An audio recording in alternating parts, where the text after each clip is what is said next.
मला असं वाटतं की आज सकाळी आंदोलक त्या ठिकाणी आलेले आहेत. श्री मनोज जरांगे पाटील हे उपोषणाला बसले आहेत. त्यांनी देखील सगळ्यांना आवाहन केलेलं आहे की आपल्याला नियमाने उपोषण करायचं आहे आणि सगळ्यांना सहकार्य करण्याचं आवाहन केलं आहे. शासनाची पण भूमिका सहकार्याचीच आहे. कारण आम्ही पहिल्या दिवशीपासून सांगितलं की लोकशाही पद्धतीनं एखादं आंदोलन जर चालत असेल तर त्या आंदोलनाला कुठलीच मनाई करण्याचं कारण नाहीये. लोकशाहीमध्ये चर्चेतनं प्रश्न सोडवायचे असतात. आंदोलन त्याचा एक मार्ग असतो. त्यामुळे अशा प्रकारच्या आंदोलनाला जे काही सहकार्य पाहिजे ते सरकारच्या वतीनं आम्ही करतो. विशेषतः माननीय उच्च न्यायालयाने जे काही आदेश दिले आहेत त्या आदेशानुरूप त्या ठिकाणी सगळं सहकार्य चाललंय. हे खरं आहे की काही तुरळक प्रमाणात आंदोलकांनी काही ठिकाणी रास्ता रोको केला, थोडं ट्रॅफिक डिस्ट्रप्शन केलं, पण पोलिसांनी त्यांच्याशी चर्चा केल्यानंतर त्याही ठिकाणी आंदोलकांनी सहकार्य केलेलं आहे आणि त्या जागा मोकळ्या केलेल्या आहेत. पण अर्थात इतक्या मोठ्या प्रमाणात लोक आल्यानंतर काही ना काही ट्रॅफिकचं डिस्ट्रप्शन हे होत असतं. ते डिस्ट्रप्शन झालेलं आपल्याला पाहायला मिळतंय. अर्थात या सगळ्या गोष्टींमध्ये एकाच गोष्टीची खबरदारी निश्चितपणे घ्यावी लागेल की काही लोकच जरा वेगळ्या पद्धतीनं वागतात आणि त्यांनी मग संपूर्ण आंदोलनाला गालबोट लागतं. तर अशा प्रकारे कोणी वागू नये याच्याकडे लक्ष द्यावं लागेल. आणि मला असं वाटतं की श्री मनोज जरांगे पाटील यांनीही तशाच प्रकारचं आव्हान केलेलं आहे की कोणीही अलोकतांत्रिक पद्धतीनं किंवा आडमुठेपणानं या ठिकाणी वागू नये. शेवटी मी देखील सगळ्या आंदोलकांना हेच आवाहन करणार आहे. कारण आज त्या ठिकाणी जे काही चाललेलं आहे ते माननीय उच्च न्यायालयाने दिलेल्या निर्देशानुसार प्रशासनाला काम करावं लागणार आहे. आता हे काही शासनाच्या निर्देशाने नाहीये, उच्च न्यायालयाच्या निर्देशांनी प्रशासन काम करणार आहे. त्यामुळे प्रशासनावरही काही बंधनं त्या ठिकाणी जी काही उच्च न्यायालयाने टाकलेली आहेत ती त्यांना पाळावी लागतील. अर्थात त्या बंधनात राहून लोकशाही पद्धतीनं सगळं सहकार्य हे त्या ठिकाणी प्रशासनही करत आहे आणि सरकारचंही त्या संदर्भात कुठलंही वेगळं मत नाहीये.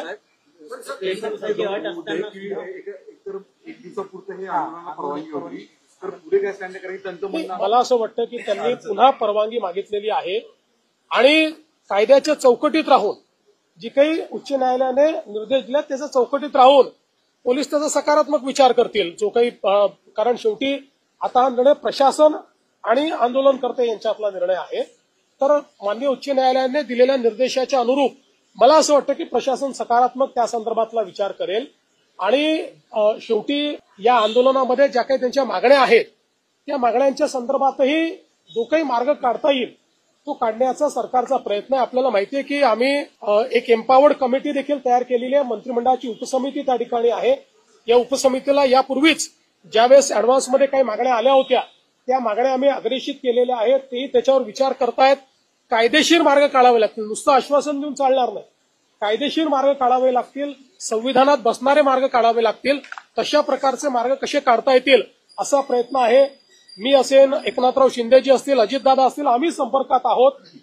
आम्ही समितीला सांगितलेलं आहे की त्यांनी त्या संदर्भात चर्चा करून आमच्याशी चर्चा करावी जेणेकरून यातनं एक काहीतरी आपल्याला जो काही मार्ग काढता येईल तो मार्ग काढण्याचा प्रयत्न करू. शेवटी एकच आमचा प्रयत्न आहे की कुठल्याही परिस्थितीत दोन समाज एकमेकापुढे येऊन उभे राहिलेले आहेत अशा प्रकारची परिस्थिती महाराष्ट्रात उभी राहू नये.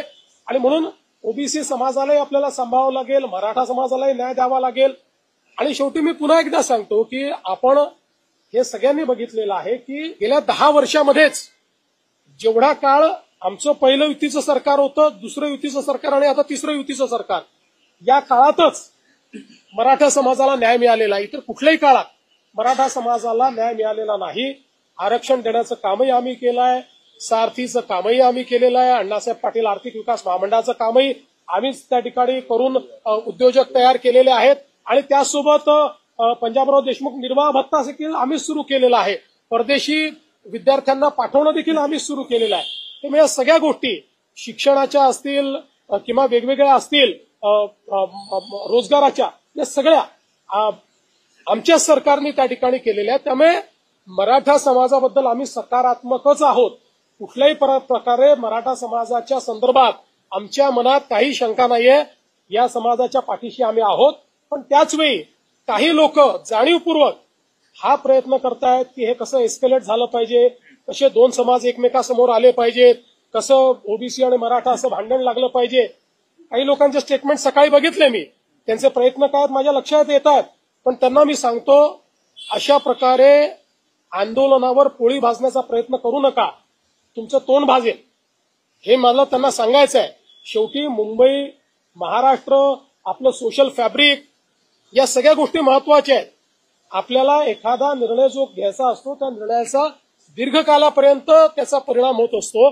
त्यामुळे अशा प्रकारचे निर्णय हे चर्चेतनं घ्यायचे असतात, सर्वसमावेशकनं घ्यायचे असतात.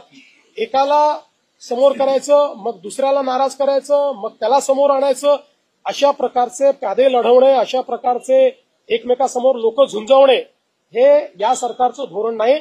आम्ही त्यातनं प्रयत्नपूर्वक मार्ग काढतो. सर, तुम्ही चर्चेबद्दल बोलताय, आंदोलक आणि तुम्ही, आंदोलक आणि सरकारमध्ये काही चर्चेची शक्यता आहे, काही त्या संदर्भात काही पावलं? त्या दोघांमध्ये एक सकारात्मक चर्चा व्हावी आणि सकारात्मक चर्चेमधून या गणेशोत्सव काळामध्ये, सणासुदीच्या काळामधलं आंदोलन या संदर्भात निश्चितपणे मी आपल्याला सांगितलं की आपण त्याकरताच ही समिती तयार केलेली आहे. ती समिती त्यांच्या ज्या मागण्या आहेत त्या मागण्यांवर विचार करते आहे, त्याच्यानंतर चर्चा देखील करेल. जी काही चर्चा त्या ठिकाणी आवश्यक आहे ती चर्चा करून तोडगा काढायचा प्रयत्न करू. वेगवेगळ्या लेवलवर ही चर्चा होत असते. त्यामुळे आणि यापूर्वीही चर्चा एक प्रकारे कमिटीने सुरूच केलेली आहे, कारण मागण्यांवर कमिटीची एक बैठक देखील झालेली आहे. आणि मग त्यातनं कमिटीने वेगवेगळे म्हणजे त्या मागण्यांच्या संदर्भात कायदेशीर पोझिशन काय आहे. आता शिंदे समिती आहे, शिंदे समितीचा अभ्यास कुठपर्यंत आलेला आहे. शिंदे समितीला ऑलरेडी एक्सटेन्शन देण्याचा ठराव देखील या कमिटीने घेतलेला आहे. त्यामुळे असं नाहीये की कमिटी काही करत नाही, कमिटी करतेच आहे. ही एम्पावर्ड कमिटी आहे. या कमिटीला शासनाचे सगळे अधिकार आहेत. ही कॅबिनेटची कमिटी आहे. कॅबिनेटच्या सब कमिटीला कॅबिनेट पुढे जावं लागत नाही. कॅबिनेटची सब कमिटी ज्यावेळेस एखादा निर्णय करते त्यावेळेस तो कॅबिनेटचा निर्णय म्हणजे मंत्रिमंडळाचा निर्णय मानला जातो. अशा प्रकारची एम्पावर्ड कमिटी आपण तयार केली आहे. त्यामुळे मला असं वाटतं की निश्चितपणे त्यातनं जो काही तोडगा काढायचा तो आपण काढू. मात्र कुठेही लोकांना त्रास होईल असं वागणं हे योग्य होणार नाही. त्यामुळे माझं आव्हान आहे की लोकांना त्रास होईल असं कोणी वागू नये. सर, रेल्वे स्थानकांवर मोठ्या प्रमाणामध्ये आहेत आंदोलक गेलेले आहेत, पाऊस आहे, पाठिंबा पण आम्ही मागे हटणार नाही आणि उठणार नाही अशी टोकाची भूमिका घेतली जाते. असं आहे की शेवटी चर्चेतनं मार्ग निघेल ना, चर्चेतनंच मार्ग निघत असतो. मला असं वाटतं की त्यांनाही माहिती आहे कायदे आहेत, व्यवस्था आहेत, समित्या आहेत. त्यामुळे सगळ्या गोष्टी एकदम सगळ्या पदरी पडतात असं नाही आहे, पण आपण चर्चेतनं मार्ग काढत असतो. आता मागच्या काळामध्ये आपण 10% रिझर्वेशन दिलं. आज अशी परिस्थिती नाही आहे. 10% आरक्षण लागू आहे. त्या आरक्षणाप्रमाणे भरती झाली आहे, भरती चालली आहे. त्याच्यामध्ये ते आरक्षण कुठेही कोर्टाने नाकारलेलं नाही. कोर्टात आरक्षण आतापर्यंत नीट टिकलेलं आहे. त्यामुळे आत्ताची परिस्थिती अशी नाही की मराठा समाजाला आरक्षण नाहीये, ते ऑलरेडी आहेच. मराठा समाजाचं आरक्षण टिकलेलं आहे. पण एक गोष्ट मात्र निश्चित आहे की वेगवेगळे पक्ष जे या संदर्भात सोयीची भूमिका घेत आहेत त्या पक्षांना माझं आव्हान आहे की सोयीची भूमिका घेऊ नका. भूमिका घ्यायची तर ठाम भूमिका घ्या. ठाम भूमिका घेताना दिसत नाही. आम्ही तर बोललोच होतो, याचंही करा त्याचंही करा, अशा प्रकारची भूमिका नको. जे कायदेशीर आहे ती कायदेशीर भूमिका घ्या ना. तुमची भूमिका सांगा काय कायदेशीर भूमिका आहे. या संदर्भात ते भूमिका याकरता सांगणार नाहीत, कारण त्यांना समाजामध्ये भांडण होताना कुठेतरी त्यातनं राजकीय फायद्याचा वास येतो. आम्हाला राजकीय फायदा करून घ्यायचा नाही. आम्हाला सगळे समाज सांभाळायचे आहेत. आमचं सरकार इतक्या मोठ्या संख्येनं या ठिकाणी निवडून आलं कारण आम्ही सगळ्या समाजाला सांभाळलेलं आहे. सगळ्या समाजाने आम्हाला मतदान केलेलं आहे. त्याच्यामुळे आम्हाला सगळ्यांना सांभाळावं लागेल. सगळ्यांना सांभाळून सगळ्यांचे ऍस्पिरेशन जे आहेत ते ऍस्पिरेशन्स कसे पूर्ण करता येतील हे आम्हाला प्रयत्न करायचा आहे. सर, रेल्वे स्टेशन सर एकीकडे अशी मागणी जरी जरांगे पाटील करत असते, काँग्रेस असेल किंवा ठाकरे गट असेल किंवा शरद पवार गट असेल, ते मात्र यावरती ठाम भूमिका घेत नाही. सरकारने निर्णय घ्यावा असं उत्तर द्यावे. म्हणूनच मी मागतो, कारण या सगळ्या लोकांनी मागच्या काळामध्ये याच्या संदर्भात एक सर्वपक्षीय बैठकीत ठराव करून सह्या केलेल्या. आपल्याला सगळ्यांना माहिती आहे त्यांनी सह्या केलेल्या आहेत. त्यांचं पत्र आहे, पब्लिक डोमेनमध्ये पत्र आहे. त्यामुळे त्यांची भूमिका काय आहे ही त्या पत्रातनं बाहेर आलेली आहे. म्हणून मी म्हटलं की आता सोयीची भूमिका घेणं आणि लोकांची दिशाभूल करणं हे बंद केलं पाहिजे.